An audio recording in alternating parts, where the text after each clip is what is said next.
Steve from Steve Knows was kind enough to have me on his channel, and this is just a rundown of what that was. Much thanks to him, and you'll find his channel linked down below. So now this one is a story from a guest star. It's someone I'm a massive fan of, so please check out their content. When I watch his content, it just calms me down. I don't know what it is.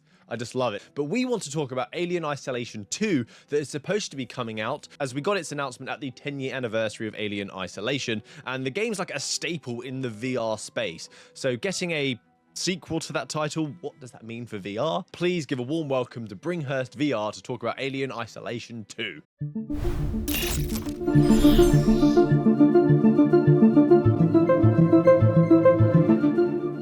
Thank you, Steve, for letting me jump in. I really appreciate it. I want to touch on just a couple things. Alien Isolation was 2014-15. It's been a decade. But these past few months, with the rise of Alien Romulus and Rogue Incursion, there's been this renewed interest. And I'm excited to say, for those who weren't already in the know, Alien Isolation is getting a sequel. What does that have to do with VR? Everything. Now, I really liked Alien Rogue Incursion for the atmosphere and the music, but the more I play Alien Isolation with the VR Mother mod, the more I acknowledge, the more I feel. So many aliens, they're more like raccoons in the walls, whereas Alien Isolation, it was this one creature and it wanted you. And the dread was palpable. Going back and trying to complete it completely for the first time, like all the way through, I'm blown away at, despite the jank, despite the tethered body and how awkward it is, the controls are not amazing, the dread, the soundtrack, every halt in that game is palpable. The more I play Alien Isolation, the more I'm forced to acknowledge that it's a little insulting. Alien Rogue Incursion was this thing where there were so many of them. They were so often, and they could be killed so easy. And that's a little more scathing than my review initially laid out. But it's also because I'd forgotten just how much dread and fear could be summoned by one xenomorph in a giant ship.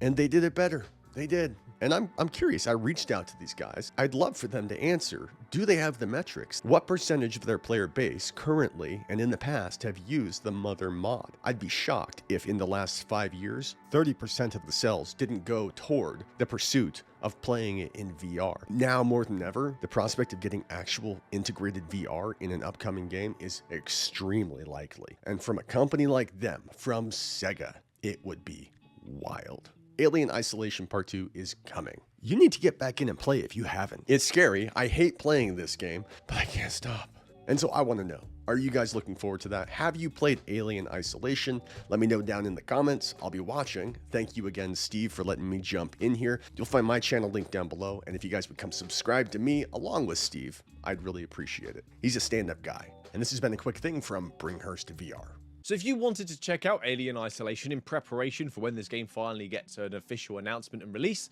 I think CD Keys has it available for £3.50 right now, and the VR mod is for free, so I'll link that down below as well, and thank you to Bringhurst, I'll link him down below also. Have a great week, happy gaming, good day!